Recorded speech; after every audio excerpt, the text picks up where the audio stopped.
আমাদের মৃত্যুর পর আমাদের আত্মা তো আলমে বারজাখে চলে যায়। প্রশ্ন হলো মুহাম্মদ সাল্লাল্লাহু আলাইহি ওয়াসাল্লামের আত্মা কোথায়?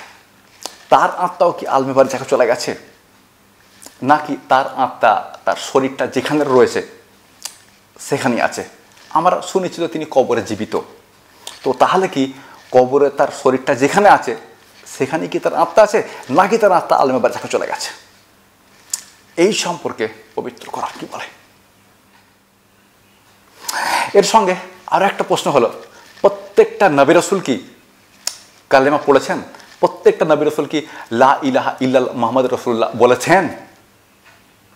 আর একটা প্রশ্ন হলো, আমাদের নবী মুহাম্মদ সাল্লাল্লাহু আলাইহি ওয়াসাল্লাম কি নিজেও কালেমা পড়েছেন? তিনি কি নিজেও লা ইলাহা ইল্লাল্লাহ মুহাম্মদ রাসূলুল্লাহ বলেছেন? এই সম্পর্কে পবিত্র কোরআন কি বলে, আর হাদিসই বা কি বলে? আজকের ভিডিওয় আমরা এই সম্পর্কে বিস্তারিত কথা বলেছি। এখন আপনার দায়িত্ব হলো সম্পূর্ণ ভিডিওটা মনোযোগ সহকারে দেখা, আর যদি মনে হয় ভিডিওটা ইনফরমেটিভ, তথ্যবহুল, ভিডিওটা দিন এবং যাদের জন্য কল্যাণকর হতে পারে, যদি মনে হয় এ ধরনের প্রশ্ন অনেকের মাথা দিয়ে আসে আর তারা উত্তর পায় না, তাহলে ভিডিওটা শেয়ারও করা। এছাড়া সম্পূর্ণ ভিডিওটা দেখার পর আপনার কি মনে হলো সেটা অবশ্যই আমাকে কমেন্টে জানান। এছাড়াও যদি আপনাদের কোনো প্রশ্ন থাকে, বিশেষ করে কঠিন প্রশ্ন, মারাত্মক কঠিন প্রশ্ন, তাহলে সেটাও কমেন্টে করে ফেলুন। ইনশাআল্লাহ আপনার প্রশ্নের উত্তর দেওয়া হবে। দুটো শর্ত রয়েছে, শিশুসুলভ প্রশ্নগুলো করবেন না, ওগুলোর জন্য আমাদের আলেম উলামারা রয়েছেন। আর প্রশ্ন করে উত্তরের জন্য তাড়াহুড়ো করবেন না। আমার কাছে যে প্রশ্নগুলো আসবে সেগুলো যেন কঠিন হয়, মারাত্মক কঠিন হয়।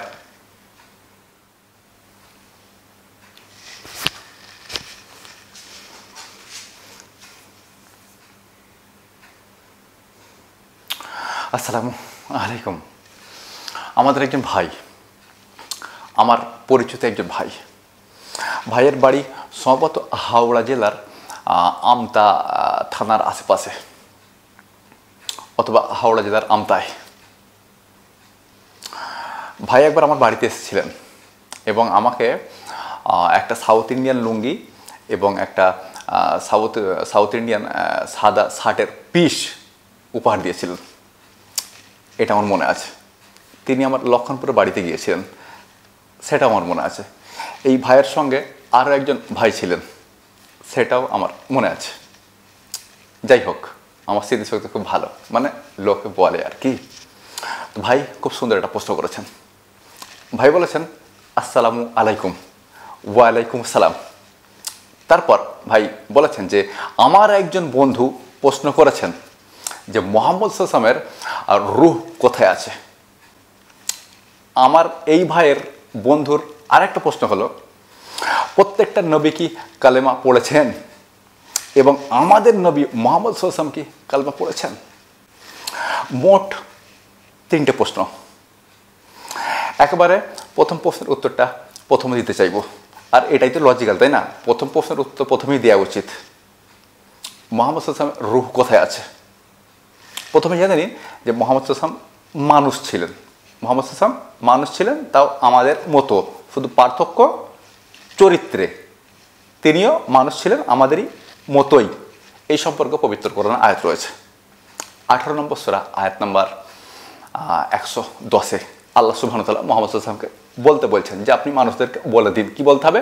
কুল, আপনি মানুষদেরকে বলে দিন, ইন্নামা আনা বাশারুম মিসলুকুম, বলে দিন যে আমি তোমাদের মতোই একজন মানুষ। আমি তোমাদের মতোই একজন মানুষ। আল্লাহ সুবহানাহু ওয়া তাআলা মুহাম্মদ সাল্লাল্লাহু আলাইহি ওয়াসাল্লামকে বলছেন যে আপনি মানুষদেরকে বলে দিন। তো কি বলতে হবে? ইন্নামা আনা বাশারুম মিসলুকুম, আমি তোমাদের মতোই, মিসলুকুম, আমি তোমাদের মতোই একজন মানুষ।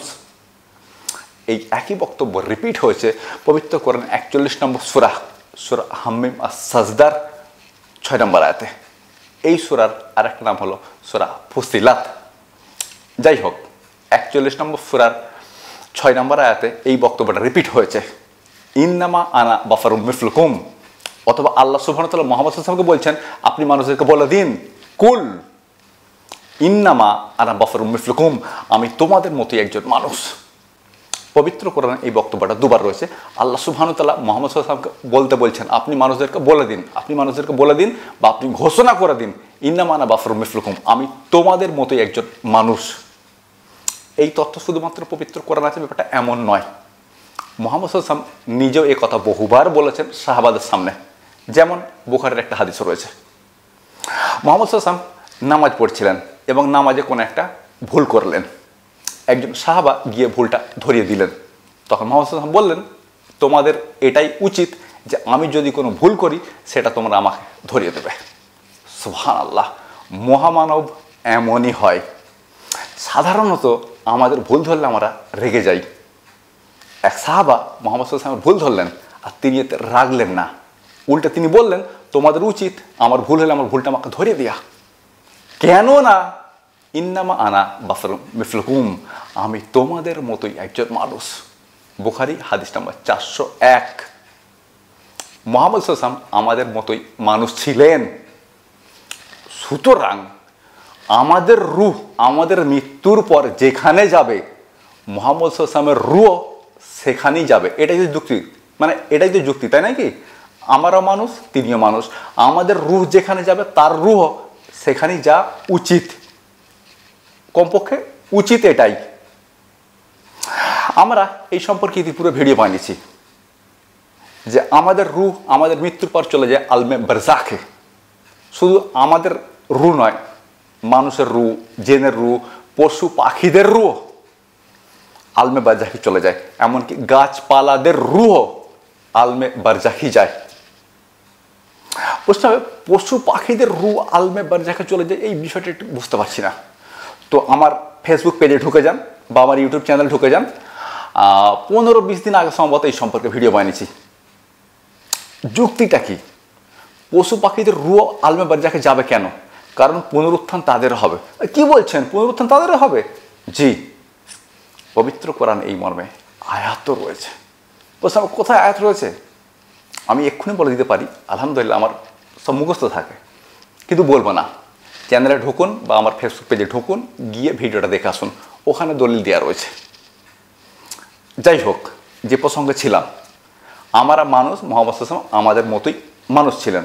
পার্থক্য রয়েছে কিছু জায়গায়, যেমন চরিত্রে, গুণ বৈশিষ্ট্যে, আল্লাহর ইবাদতের ক্ষেত্রে প্রচুর পার্থক্য রয়েছে, কিন্তু আমাদের মতোই মানুষ ছিলেন। যদি আমাদের রূহ মানুষ হিসাবে আলমে বারজাখে চলে যায়, তাহলে মুহাম্মদ সাল্লাল্লাহু আলাইহি ওয়াসাল্লামের রূহ লজিক্যালি আলমে বারজাখে যাওয়া উচিত। পবিত্র কোরআনে এই সম্পর্কে কথা বলা হয়েছে। 23 নম্বর সূরা মুমিনুন আয়াত নম্বর 99 এবং 100-তে। আয়াত নম্বর 99 বলা হচ্ছে, হাত্তা ইযা জা আহাদুহুমুল মাউতু ক্বালা রাব্বি ইরজিউন, এবং যখন তাদের কারো মৃত্যু হয়ে যায় বা যখন মানুষদের মৃত্যু হয়, মৃত্যুর পরে তাদের রূহগুলো আল্লাহ সুবহানাহু ওয়া তাআলাকে বলে, রাব্বি ইরজিউন, প্রভু আমাদেরকে পৃথিবীতে ফেরত পাঠিয়ে দেন, পৃথিবীতে ফেরত পাঠিয়ে দেন। তো আল্লাহ সুবহানাহু ওয়া তাআলা জিজ্ঞেস করেন যে তুমি পৃথিবীতে ফেরত যেতে চাইছো কেন? তখন তারা বলে, আল্লাহ গতবারে যেসব ভালো কাজগুলো করতে পারেন, এইবারে গিয়ে ওই সমস্ত ভালো কাজগুলো করব। তার উত্তরে আল্লাহ সুবহানাহু ওয়া তাআলা যেটা বলবেন সেটা পবিত্র কোরআনে উল্লেখ রয়েছে। এটা রয়েছে পবিত্র কোরআনের 23 নম্বর সূরা মুমিনুনের 1 নম্বর আয়াতে। আল্লাহ সুবহানাহু ওয়া তাআলা বলবেন, কাল্লাহ, কখনোই নয়, ইন্নাহা কালিমাতুন হুয়া কাইলুহা, এটা শুধুমাত্র তাদের কথার কথা। ওয়ামি ওয়ারাইহিম বারজাখুন ইলা ইয়াউমা ইউবাসুন, এখন তাদের সামনে আলমে বারজাখ, এবং এখানে তারা থাকবে পুনরুত্থান দিবস পর্যন্ত। তার মানে হলো, আমরা মানুষ, মুহাম্মদ সাল্লাল্লাহু আলাইহি ওয়াসাল্লাম আমাদের মতোই মানুষ ছিলেন। সুতরাং আমাদের আত্মা বা রূহ আলমে বারজাখে যদি চলে যায়, মুহাম্মদ সাল্লাল্লাহু আলাইহি ওয়াসাল্লাম রূহ লজিক্যালি সেখানে চলে যায়, কেননা তিনি আমাদের মতো মানুষ ছিলেন। চলে যায় নয়, চলে গেছে। কিন্তু প্রশ্ন হবে, আমরা যে শুনেছি মুহাম্মদ সাল্লাল্লাহু আলাইহি ওয়াসাল্লাম নাকি কবরে জীবিত, যদি তিনি জীবিত থাকতেন তাহলে তার মৃত্যু কেন হলো? যদি তিনি জীবিত থাকতেন তাহলে তার মৃত্যু কেন হলো? যদি মৃত্যু হওয়াটা সত্য হয়, তাহলে এখন কিভাবে জীবিত? তো এই সম্পর্কে পরে কখনো ভিডিও বানাবো ইনশাল্লাহ, ততদিন ধৈর্য ধরে নিন। অথবা যদি এই সম্পর্কে প্রশ্ন করার থাকে তো ভিডিওর কমেন্ট খোলা রয়েছে, কমেন্টে প্রশ্ন করুন, ভিডিও বানাবো ইনশাল্লাহ। যাই হোক, আমার মনে হয় আপনি আপনার প্রশ্নের প্রথম উত্তরটা পেয়ে গেছেন যে আমাদের রু আলমে বারজাকে চলে যায়, মোহাম্মদ সাল্লামের রুও সেখানেই চলে গেছে। এটা হচ্ছে আপনার প্রথম প্রশ্নের উত্তর। আপনার দ্বিতীয় প্রশ্নের উত্তর, প্রত্যেকটা নবী রাসূল কি কালেমা পড়েছেন? আসলে ভাই কালেমা বলতে আসলে কি, যদি আপনি বলেন যে কালেমা বলতে লা ইলাহা ইল্লাল্লাহ, তাহলে প্রত্যেকটা নবী রাসূল এটা পড়েছেন।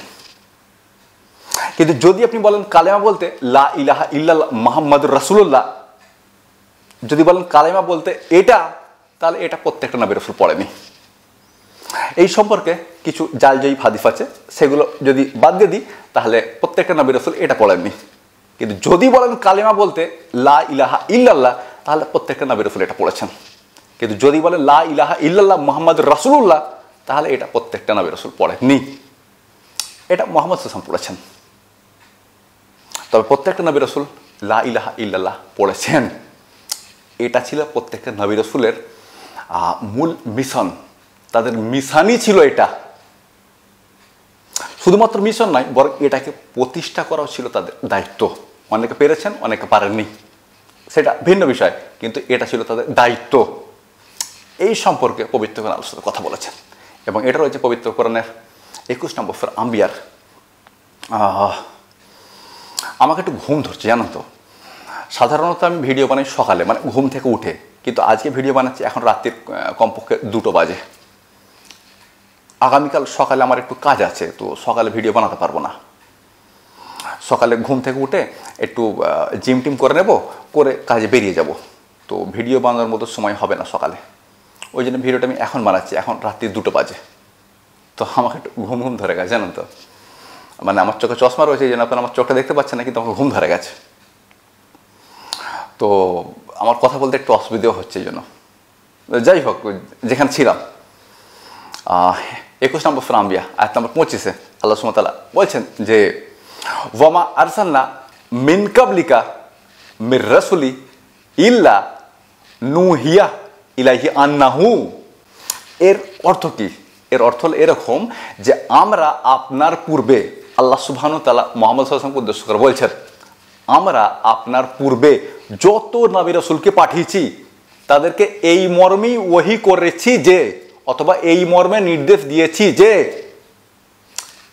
আন্নাহু লা ইলাহা ইল্লা আনা ফাআবুদুন, আমি ছাড়া কোনো উপাস্য নেই, আমি ছাড়া কোনো ইলাহা নেই, ফাআবুদুন অতএব আমারই ইবাদত করো।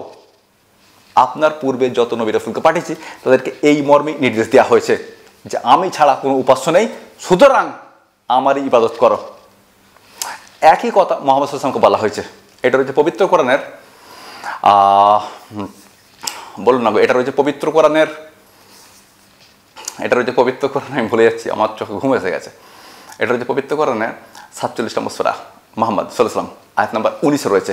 আল্লাহ সুবহানাহু ওয়া তাআলা মুহাম্মদ সাল্লাল্লাহু আলাইহি ওয়াসাল্লামকে উদ্দেশ্য করে বলছেন, ফাআলাম, জেনে রাখুন, আন্নাহু, এটা যে, লা ইলাহা ইল্লাল্লাহ, আল্লাহ ছাড়া কোনো উপাস্য নেই। জেনে রাখুন যে আল্লাহ ছাড়া কোনো উপাস্য নেই। তার মানে হলো আল্লাহ সুবহানাহু ওয়া তাআলা প্রত্যেকটা নবী রাসূলকে এটাই বলে পাঠিয়েছেন যে লা ইলাহা ইল্লাল্লাহ, আল্লাহ ছাড়া কোনো উপাস্য নেই। এটা মুহাম্মদ সাল্লাল্লাহু আলাইহি ওয়াসাল্লামকে বলা হয়েছিল। সুতরাং লা ইলাহা ইল্লাল্লাহ প্রত্যেকটা নবী রাসূল বলেছেন, মুহাম্মদ সাল্লাল্লাহু আলাইহি ওয়াসাল্লাম বলেছেন। যদি বলেন লা ইলাহা ইল্লাল্লাহ মুহাম্মদ রাসূলুল্লাহ, এটা প্রত্যেকটা নবী রাসূল বলেছেন, তো এই তথ্যটা সঠিক নয়। এই সম্পর্কে কিছু জালজয়ী হাদিস রয়েছে, সেগুলো বাদ দিন। কোনো নবী রাসূল এটা বলেননি যে লা ইলাহা ইল্লাল্লাহ মুহাম্মদ রাসূলুল্লাহ, এটা কোনো নবী রাসূল বলেননি। তবে প্রত্যেকটা নবী রাসূল বলেছেন লা ইলাহা ইল্লাল্লাহ। এখানে আমি আপনাকে আর একটা কথা জানিয়ে রাখবো, লা ইলাহা ইল্লাল্লাহ মুহাম্মাদুর রাসূলুল্লাহ, এটা পাশাপাশি পবিত্র কোরআনের কোথাও নেই। অবাক করার ব্যাপার হলো এটা সহিহ হাদিসের কোথাও নেই। ইবনে হিব্বানের যে হাদিসটা রয়েছে ওই হাদিসটা যায়িফ, হাদিসের সনদ যায়িফ। মূলত লা ইলাহা ইল্লাল্লাহ মুহাম্মদ রাসূলুল্লাহ এটা পাশাপাশি পবিত্র কোরআনও নেই, এটা সহিহ হাদিসও নেই। তবে এর কাছাকাছি বক্তব্য রয়েছে। পবিত্র কোরআনে এই দুটো শব্দ ভিন্ন ভিন্ন জায়গায় রয়েছে, লা ইলাহা ইল্লাল্লাহ মুহাম্মদ রাসূলুল্লাহ ভিন্ন ভিন্ন জায়গায় রয়েছে, কিন্তু পাশাপাশি একত্র কোথাও নেই, আর না আছে সহিহ হাদিসের কোথাও। তো পবিত্র কোরআন কোথায় পাবেন? এটা তো আমি একটা রেফারেন্স বলে দিয়েছি 47 নম্বর সূরা মুহাম্মদ আয়াত নম্বর 19। এর আর একটা রেফারেন্স রয়েছে 37 নম্বর সূরা সাফফাত আয়াত নম্বর 35, ওখানেও বলা হচ্ছে লা ইলাহা ইল্লাল্লাহ। আর সূরা ফাতাহ 48 নম্বর সূরা আয়াত নম্বর 28 একেবারে শুরুতে বলা হচ্ছে মুহাম্মাদুর রাসূলুল্লাহ, মুহাম্মদ আল্লাহর রসুল। সুতরাং লা ইলাহা ইল্লাল্লাহ মুহাম্মাদুর রাসূলুল্লাহ এটা পাশাপাশি পবিত্র কোরআনও নেই, সহিহ হাদিসও নেই, তবে ভিন্ন ভিন্নভাবে এটা পবিত্র কোরআন রয়েছে, ভিন্ন ভিন্ন জায়গায় এটা পবিত্র কোরআন রয়েছে। সহিহ হাদিসে এর কাছাকাছি বক্তব্য রয়েছে, যেমন এটা রয়েছে বুখারীতে হাদিস নাম্বার 25, যেখানে মুহাম্মদ সাল্লাল্লাহু আলাইহি ওয়াসাল্লাম বলছেন যে প্রত্যেকটা মানুষ এটা বলুক লা ইলাহা ইল্লাল্লাহ ওয়া আন্না মুহাম্মাদুর রাসূলুল্লাহ। প্রত্যেকটা মানুষ এটা বলুক যে আল্লাহ ছাড়া কোনো উপাস্য নেই এবং মুহাম্মদ আল্লাহর রসুল। আপনি বুঝতে পারছেন? এছাড়াও মুহাম্মদ সাল্লাল্লাহু আলাইহি ওয়াসাল্লাম আমাদেরকে শিখিয়েছেন নামাজের তাশাহুদ পাঠ করতে। তিনি নিজেও পাঠ করতেন, আমাদেরকেও শিখিয়েছেন। তিনি নামাজের তাশাহুদ পাঠ করা আমাদেরকে শিখিয়েছেন, তিনি নিজেও পাঠ করেছেন। আর এটা রয়েছে সহিহ বুখারী হাদিস নাম্বার 831-এ। আমরা আত্তাহিয়াতু শেষ অংশে বলে থাকি আশহাদু আল্লা ইলাহা ইল্লাল্লাহু ওয়া আশহাদু আন্না মুহাম্মাদান আবদুর রাসূলুহু। আমরা সাক্ষ্য দিচ্ছি যে আল্লাহ ছাড়া কোনো উপাস্য নেই এবং এও সাক্ষী দিচ্ছি যে মুহাম্মদ সাল্লাল্লাহু আলাইহি ওয়াসাল্লাম আল্লাহর প্রেরিত রাসূল এবং তার বান্দা। মোটের উপরে কথা হলো, যদি বলেন লা ইলাহা ইল্লাল্লাহ তাহলে এটা প্রত্যেকটা নবী রাসূল বলেছেন। যদি বলেন লা ইলাহা ইল্লাল্লাহ মুহাম্মাদুর রাসূলুল্লাহ তাহলে এটা কোন নবী রাসূলই বলেননি, এমনকি মুহাম্মদ সাল্লাল্লাহু আলাইহি ওয়াসাল্লাম এটা বলেননি। কেননা লা ইলাহা ইল্লাল্লাহ মুহাম্মাদুর রাসূলুল্লাহ এই শব্দটা একত্রে পবিত্র কোরআন নেই, না আছে সহিহ হাদিসের কোথাও। এর কাছাকাছি বক্তব্য রয়েছে, আমি আপনাকে সেটা দেখিয়ে গেলাম। এটা হচ্ছে বুখারী হাদিস নাম্বার 25-এ কাছাকাছি বক্তব্য। আর তাশাহুদের শেষ অংশে আমরা যেটা পাঠ করি আশহাদু লা ইলাহা ইল্লাল্লাহু ওয়া আশহাদু আন্না মুহাম্মাদান আবদুর রাসূলুহু, এটা রয়েছে। অর্থাৎ এর কাছাকাছি বক্তব্য রয়েছে, তবে লা ইলাহা ইল্লাল্লাহ মুহাম্মাদুর রাসূলুল্লাহ এটা পাশাপাশি কোথাও নেই, পবিত্র কোরআনও নেই, হাদিসও নেই। আপনার প্রশ্নের উত্তরটা হলো এটা প্রত্যেকটা নবী রাসূল বলেছেন লা ইলাহা ইল্লাল্লাহ। যদি বলেন প্রত্যেকটা নবী রাসূল বলেছে লা ইলাহা ইল্লাল্লাহ মুহাম্মাদুর রাসূলুল্লাহ তাহলে এটা ভুল। কিছু জাল ফাদি সেগুলো বাদ দিন, কিন্তু এই তথ্যটা ভুল। এমনকি মুহাম্মদ সাল্লাল্লাহু আলাইহি ওয়াসাল্লাম নিজেও কখনো বলেননি লা ইলাহা ইল্লাল্লাহ মুহাম্মাদুর রাসূলুল্লাহ, এটা তিনি কখনো বলেননি। এর কাছাকাছি বক্তব্যটা রয়েছে, সেগুলো তিনি বলেছেন। আমাদেরকে বলতে বলেছেন লা ইলাহা ইল্লাল্লাহ ওয়া আন্না মুহাম্মাদুর রাসূলুল্লাহ। মানুষটা বলুক আল্লাহ ছাড়া কোনো উপাস্য নেই, মুহাম্মদ আল্লাহ রসুল। বুখারী হাদিস নাম্বার 25। এছাড়াও আমরা তাশাহুদের শেষে যেটা পাঠ করি সেটা তিনি নিজেও পাঠ করেছেন, আমাদেরকে পাঠ করতে বলেছেন। এটা রয়েছে এটা রয়েছে বুখারী হাদিস নাম্বার 831-এ। রেফারেন্সগুলো আমি বলে গেছি, আমি যেগুলো বলেছি সেগুলো স্ক্রিনে সব আপনারা দেখেও নিয়েছেন। আর আমার মনে হয় আমি আর যা যা বলতে চেয়েছি সেগুলো সবই বলে ফেলেছি। তবু আমি একবার চেক করে নিই, যদি কিছু মিস করে যাই একবার চেক করে নিই যে আমি আর কি বলবো ভেবেছিলাম। এ দেখুন, আমি না যেগুলো বলবো ভেবে আসি সেগুলো সব স্ক্রিনশট নিয়ে আসি। দেখুন, মানে আমি যদি এরকমটা ভেবে আসি যে আজকে আমি এইগুলো সব বলবো গিয়ে, মানে ক্যামেরার সামনে বসে এগুলো বলবো, তো এইগুলো সব স্ক্রিনশট আমি সব নিয়ে আগে থাকতে যে কোনগুলো বলবো। এবার বুঝতে পারছেন আমার কতটা স্মৃতিশক্তি। আমি যেগুলো ভেবেছি ক্যামেরার সামনে এগুলো হড় করে বলছি। এটা বলা ছেলে খেলা কাজ নয়, এটা খুবই কঠিন কাজ, মারাত্মক কঠিন কাজ। দেখবেন সাধারণত যারা ভিডিও বানায় দেখবেন তাদের ভিডিওতে এডিটিং হয়, ভিডিওতে কাট হয়। এই জন্য কাট হয় কারণ তারা বলতে ভুল বলে ফেলে। এছাড়াও তারা বক্তব্য লিখে আনে, একটু করে মুখস্থ করে আসে, সেটা ক্যামেরার সামনে বলে, আবার ভিডিও কাট করে, আবার গিয়ে একটু পড়ে আসে, মুখস্থ করে আসে, আবার ক্যামেরার সামনে বলে। এই জন্য দেখবেন তাদের ভিডিওতে এডিটিং হয়। আমার ভিডিওতে কোনো এডিটিং হয় না, সাধারণত কোনো ভিডিওটাতে এডিটিং থাকে না। আমি যেগুলো বলি সেগুলো লাইভ ভিডিওর মতো একটানা ক্যামেরার সামনে বলে যাচ্ছি, কোনো কাট নেই, কোনো এডিট নেই। তো এটা খুব কঠিন কাজ, আর এর জন্য দরকার একটা অসাধারণ মানসিক শক্তি, যেটা আল্লাহ সুবহানাহু ওয়া তাআলা আমাকে দিয়েছেন। এছাড়াও লক্ষ্য করে দেখবেন বহু লোক সরাসরি ক্যামেরার দিকে তাকিয়ে বক্তব্য রাখে, যেন একটা রোবট বক্তব্য পড়ছে এরকম তারা চুপচাপ। ওরা আসলে মুখস্থ কিছু বলছে না, বা ওরা আসলে এখানে ব্রেনের ব্যবহার করছে না।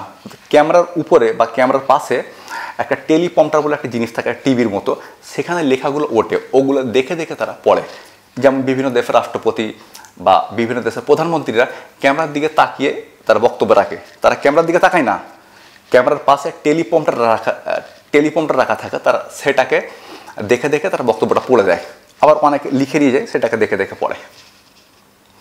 যারা ইউটিউবার হয়, যারা ভিডিও বানায়, তাদের সামনে ল্যাপটপ রাখা থাকে, নিচে এখানে ল্যাপটপ রাখা থাকে, মানে ল্যাপটপ রাখা থাকে, সেগুলো দেখে দেখে তারা বলতে থাকে। অথবা তারা সেদিকে মাঝে মধ্যে চোখ ফেরায়, খানিকটা দেখে নেয়, সেটাকে ক্যামেরার সামনে গুছিয়ে গুছিয়ে গুছিয়ে গুছিয়ে বলতে থাকে। কিন্তু আমার ক্ষেত্রে ব্যাপারটা এমন নয়। আমার যেখানে সেট আপটা দেখছেন, এটা এখানে এরকমই থাকে, মানে সোফাটা এখানে থাকে। মানুষরা যখন আমার সঙ্গে দেখা করতে আসে তখন তারা এখানেই বসে, আর আমি চেয়ার নিয়ে এখানটাই বসি, আর সামনে সামনে কপি টপি সব রাখা হয় আর কি। তো এটা আমার ভিডিও বানানোর জন্য আলাদা কোনো রুম নয়, এটা আমার ফ্ল্যাটের হল। মানুষরা এখানে এসে সব বসে। যখন ভিডিও বানানোর হয় তখন আমি সোফাটায় বসি, আর যেখানে আমি ক্যামেরা না থাকলে যেখানে বসি সেখানে আমি ক্যামেরাটাকে রাখিয়ে দিই। মানে এখন এখানটা ক্যামেরা আছে, যেখানে ক্যামেরা আছে এখানে আমি তখন নিজে বসি, যখন মানুষরা এখানে বসে থাকে। আপনি কি বুঝতে পারছেন? মানে প্রত্যেকটা ভিডিও বানানোর আগে আমাকে ক্যামেরাটা এখানে সেট করে নিতে হয় আর কি। কিন্তু যারা সাধারণত যারা ভিডিও বানায় বা যারা ভিডিও বানায় বা যারা ইউটিউবার, তাদের এগুলো সব সেট আপ থাকে, ক্যামেরা, স্টুডিও, এগুলো সব সেট আপ থাকে। কিন্তু আমার ক্ষেত্রে ব্যাপারটা এমন নয়, আমাকে ভিডিও বানানোর আগে ক্যামেরা সেট আপ করতে হয়। যাই হোক ভাই, আজকে অনেক কথা বলে ফেললাম, ঘুম ধরছিল কিন্তু এখন ঘুমটা ছেড়ে গেছে। তো বক্তব্য শেষ করতে হবে এবার। যদি মনে হয় ভিডিওটা ইনফরমেটিভ ছিল, তথ্যবহুল ছিল, যদি মনে হয় ভিডিওটা দিনই আমি তার জন্য কল্যাণকর হতে পারে, যদি মনে হয় এ ধরনের প্রশ্ন বহু মানুষের মনে ওঠে আর তার উত্তর পায় না, তাহলে ভিডিওটা শেয়ার করার